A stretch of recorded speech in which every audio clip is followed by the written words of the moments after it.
I think of this tool as an example of an AI-assisted tool for thinking in systems, inspired by both the tools for thought movement on one hand and Donella Meadows' classic book, Thinking in Systems. Let me show you a quick demo.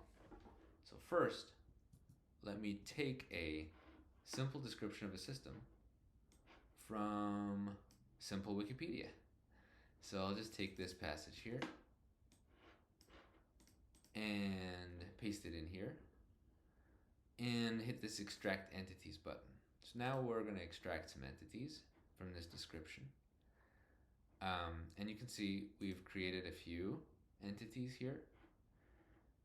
And so we have smoking, we have tobacco, we have heart attacks, alveoli, let me just change that. Ventilators, that's interesting. Diseases, maybe? Let's look at the relationship between some of these entities. And now I'll click this button to evaluate links. So now the system will take a look at all the entities involved, consider the description above, and see what the relationships are between the entities. If there's any sort of causal or vaguely causal related relationships between these things. So you can see the system is working and checking the various correlations. Some of them might be inversely correlated, some of them might be directly correlated. All of these are direct correlations. So here we see tobacco causes heart attacks because it damages lungs and heart, increasing heart attack risk. Tobacco is the primary substance smoked, causing addiction. Okay, so tobacco causes smoking. Smoking damages lungs, so causes leading to ventilator dependencies. Smoking also causes diseases. So you can see here, essentially these solid arrows connote a direct relationship. So, and this edge label, smoking damages body systems in this case, is the reason that the two are connected. So this is just a simple example of taking prose, a description of a system, and turning it into this causal loop diagram. And you can see I can make modifications here in line. So for example, I can remove this disease leading to ventilation, and the graph will update in real time. Just to show you the versatility of this system, let me show you another example of a topic I got into recently. So I sort of started nerding out about the Middle Ages. So I can just tell you a little bit about knights and how they emerged as a super weapon around the late Middle Ages.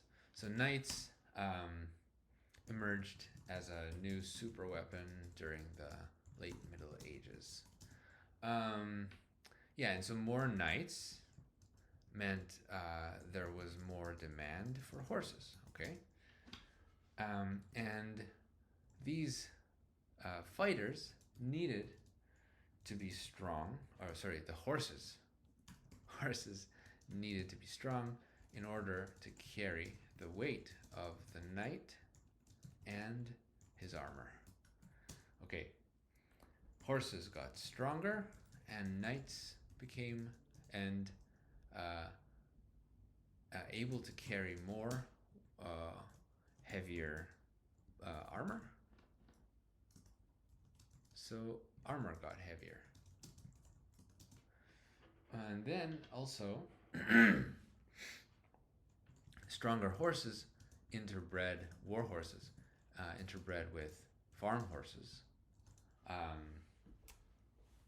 And also more horses were available for farmers, and also innovation in horse collars led to more efficient farm horse power.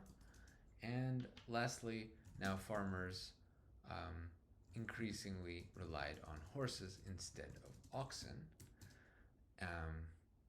which had the benefit of which could also be used as transport to carry their produce to market.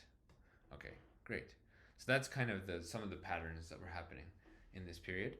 So we can see the entities here are knights, horses, armor, farmers, horse collars. Pretty good. Maybe let's make it a bit clearer. Stronger horses, heavier armor, farmer prosperity, horse collars. We can take a look at the relationships found in this world. So we can see knights cause stronger horses. Knights' demand for stronger horses drove selective breeding.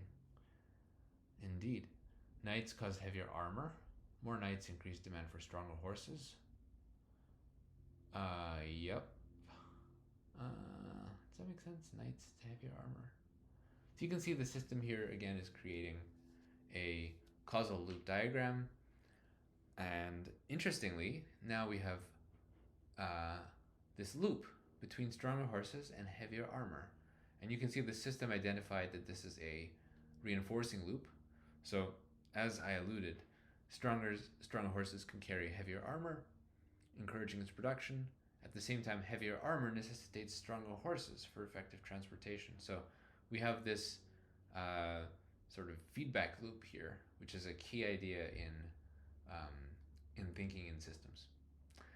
Anyway, I hope this was interesting. And as usual, if you have any feedback, suggestions, email me at my email, which is right here. Thank you.